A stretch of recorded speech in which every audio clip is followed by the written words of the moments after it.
الحمد لله رب العالمين له الحمد الحسن والثناء الجميل وأشهد أن لا إله إلا الله وحده لا شريك له يقول الحق وهو يهدي السبيل وأشهد أن محمدا عبده ورسوله صلى الله عليه وعلى آله وأصحابه ودين. اللهم علمنا ما ينفعنا وزدنا علما ينفعنا ولا تجعل فيما علمتنا وبالا علينا.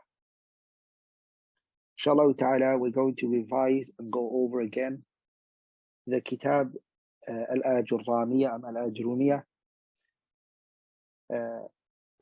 Some students, they asked for revision, and inshallah ta'ala, we're going to do the revision again that we did last Friday morning, and that was of Al-I'rab, Babu Al-I'rab. Okay, Babu Al-I'rab. So inshallah ta'ala, what I'm going to do is I'm going to share my screen with you all, inshallah ta'ala. I'm going to share my screen with you. Bear with me, inshallah ta'ala.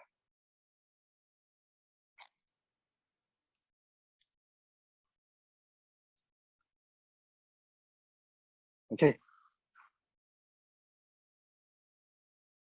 Can you all see the screen? You can all see, right? Alhamdulillah, alhamdulillah, alhamdulillah. Okay.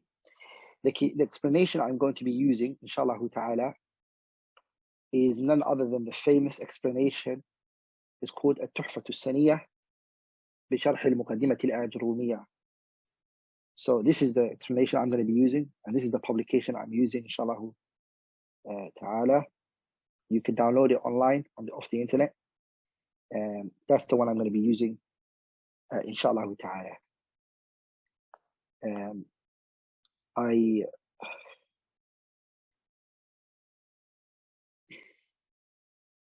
I'm going to start from the chapter of Al-I'rab. So that's where we're going to start from today, inshallah ta'ala. The chapter is, as you can see, it starts from here. Sorry, it starts from, bear with me, sorry. It starts from here, Babu Al-I'rab. So I've already written notes on it from last lesson. So inshallah ta'ala, I'm just going to recap it for you all, inshallah ta'ala. So,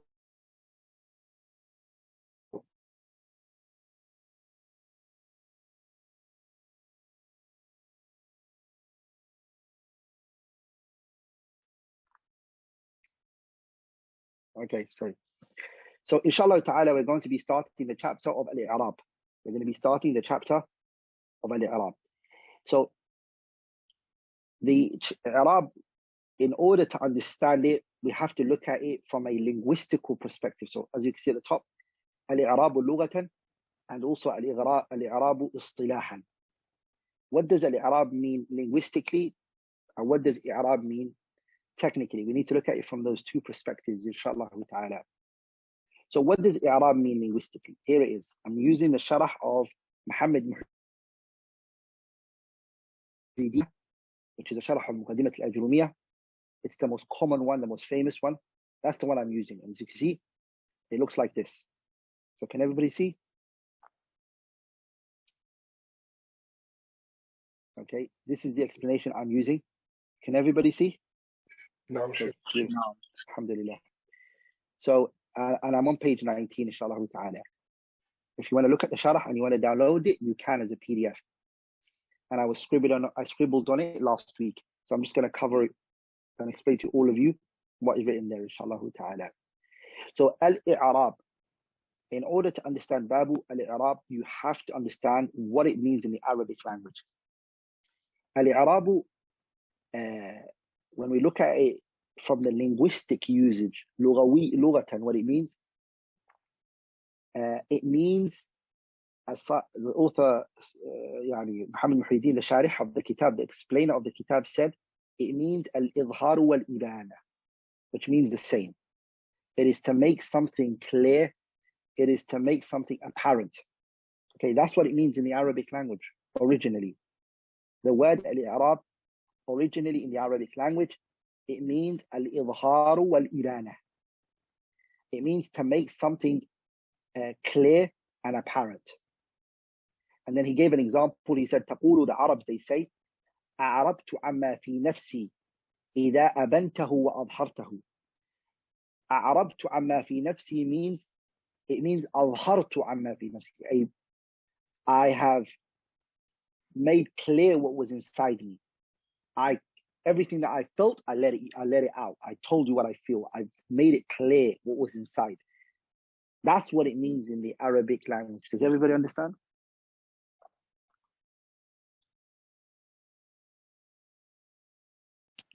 No. We're all on the same page. Alhamdulillah. That's not the only usage that it has in the Arabic language. There's also another usage which is taghyir, to change.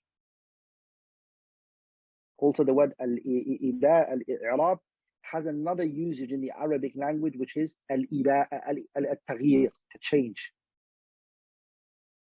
It also has that meaning. And both meanings apply on i'rab technically. What do I mean by that? I'rab linguistically means what? Al-idhar wal-ibana. It also, remember, the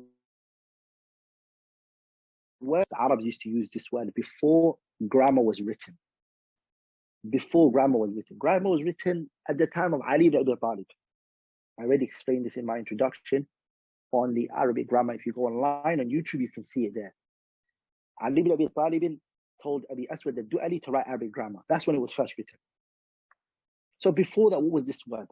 I'rab. So why did they choose, the Arab grammarians, why did they choose to use i'rab as a grammatical analysis? Why? We need to know that, right? Is that not the case? But you want to know why they chose this word, al-i'rab, to be grammatical analysis. The reason why they did is because the linguistic usage of the word al-i'rab means to make something clear and apparent. And in grammatical analysis, you make something clear and apparent. Does that make sense now?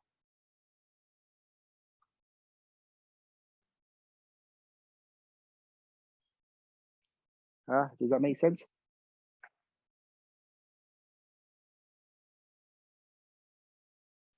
I need people to be engaged with me. So yes, no, yes. So before I move on to a point, because I know the connection is still on. I know you're all engaged with me, inshallah ta'ala. We're together on the same page. So that's why they use the word al-ibana wal-idhar. The i'rab, it means to make something clear, to make something apparent. That's why they borrowed that word from it. Some scholars, they said no. The word al-i'rab originally in the Arabic language, before grammar came, it was at-taghyir, change. Change. That's what it was. Okay? It was change. Changing something. And they said that's what it means. And the Arabs used to use it in that way, because it's used in that way.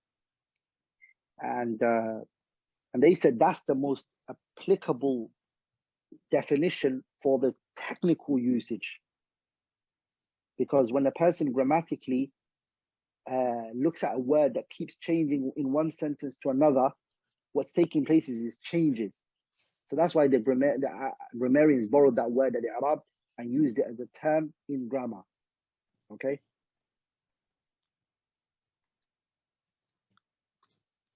Does that make sense? Yes. Okay, very good. What does i'rab mean technically now? What does it mean technically? I'rab means technically 4 things. So you just have to know these 4 things. I'rab means technically 4 points, 4 things you need to remember. It means, number 1, it means تغيير أواخر الكلم. It means the changing that happened at the ending of the word.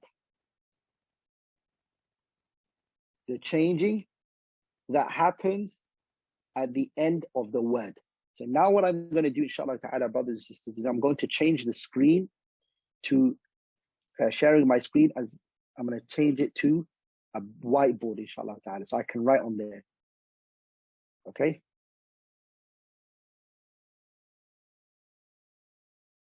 So Can everybody see the whiteboard? So al-i'rab, Yes. we took what it means lughatan, linguistically. We took what it means linguistically, correct? We took what it means linguistically. What does it mean linguistically? The word al-i'rab linguistically, it means al-idhar. It means to make something clear, wal-ibana, right?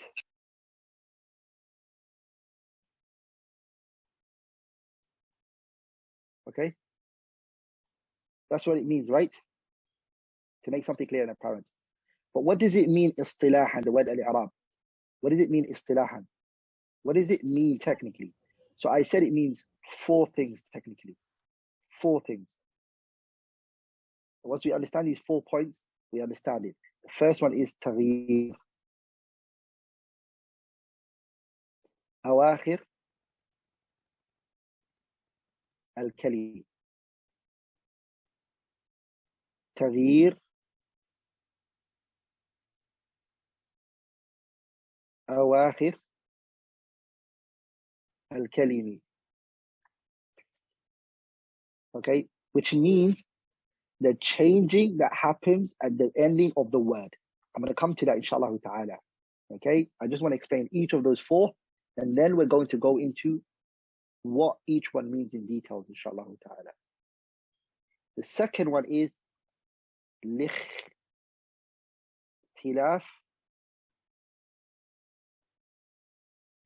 العوامل الداخلة عليها.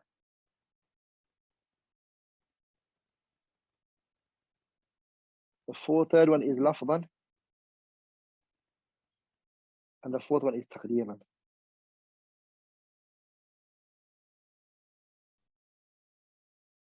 Does that make sense?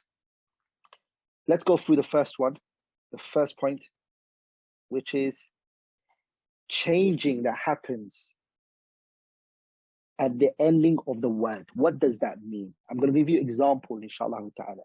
Let's focus on the word Muhammad. Let's look at the word Muhammad here, okay? We see the word جاء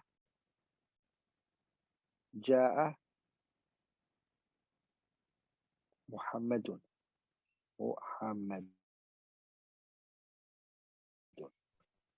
Then you say رأيت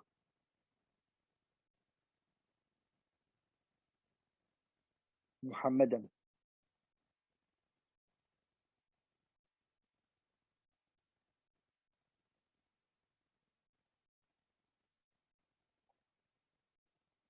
And then you say مررت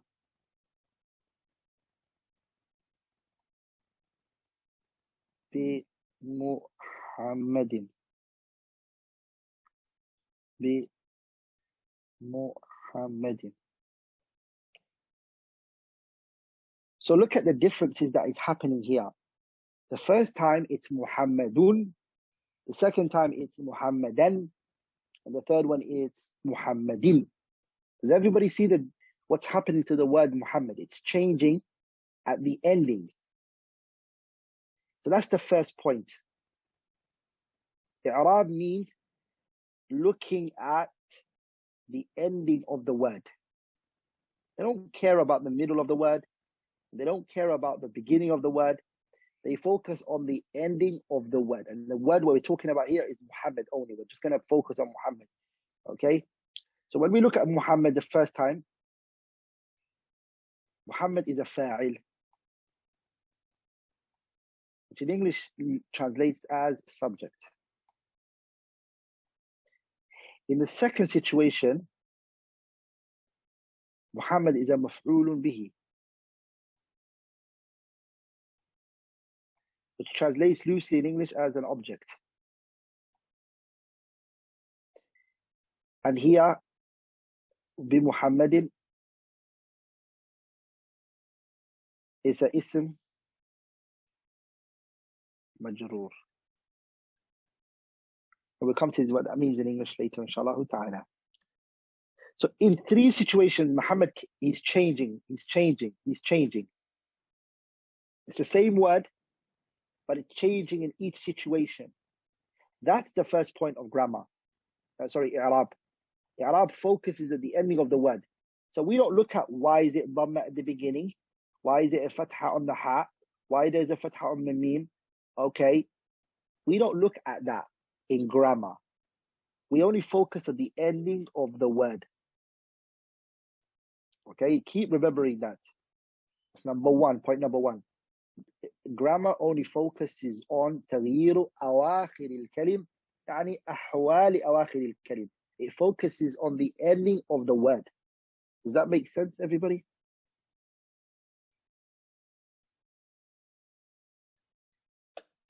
No. What I've said so far makes sense, right? All the other information that you haven't understood in details, don't worry, it's all going to come. But what I said so far, is it clear? Okay. So now I'm going to go to another page, new whiteboard. And I'm going to mention the second of the 4. And the second point was لاختلاف العوامل الداخلة عليها. Fatima said, I don't understand. What is it you don't understand? Fatima, you said, I don't understand. What is it that you don't understand?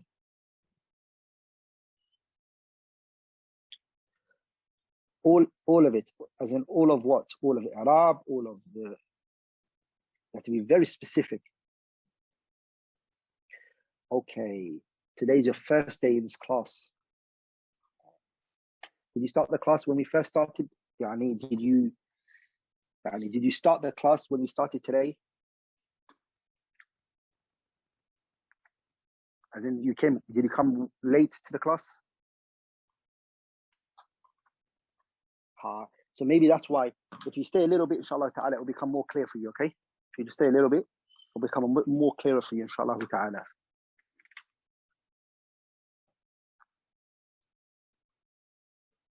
It is the first dars. It is the first class.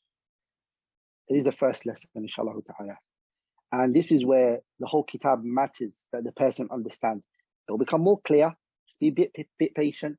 I've seen people come into these classes and other classes that I've done of this kitab at other places, and they felt like they couldn't understand it. But you have to understand it takes time, it's grammar, it requires time, and it requires patience and endurance, inshallah ta'ala. But it also does matter your level of the Arabic language as well, okay? Especially if you're not used to this style of study, to just hearing everything written in English. So then you have 2 problems now. You have to face the style of teaching, which is everything's written in Arabic, and the second, which is the lesson being a bit complicated and hard maybe at the beginning. But it requires patience, inshallah ta'ala, and endurance, okay? So don't give up, and try your best, inshallah ta'ala, to persevere, inshallah ta'ala. There's a Telegram channel where all of the classes will be updated and informed and how it is and everything, inshallah ta'ala. It will be there. All of this will be put there. You can all watch it again and again and again. You have 7 days of the week, 6 days, you can go over it again and again and again and again before you come to the next class. And if you don't understand, you can always ask the other students, inshallah ta'ala, explain it to you. Sometimes, honestly speaking, the students might be more better in explaining a class than the teacher himself. Sometimes it happens. Sometimes the students are very good. So I'm only repeating what I taught last week. I taught this class last week, but some students requested for me to repeat it for them one more time. So here I am, I'm repeating it, and it will be recorded this time, inshallah ta'ala, so that they can cover it and study and benefit, inshallah, okay? So the second meaning of al-i'rab, I said it's لاختلاف العوامل الداخلة عليها. Okay? By the way, the book Ajrumiyyah, you should have all had the English version and the Arabic version PDF that was given to the students. So we did the first part, which is تغيير أواخر الكلم. Now I'm going to mention لاختلاف العوامل الداخلة عليها. Okay, for now, let's focus inshallah ta'ala. لاختلاف العوامل الداخلة عليها. Why is it changing? This is the point that needs to be focused on. Why is it changing? What's the reason why we're seeing changes happening to the ending of Muhammad, for example? Why is it becoming Muhammadan? Why is it becoming Muhammadun? Why is it becoming Muhammadin? What was the reason?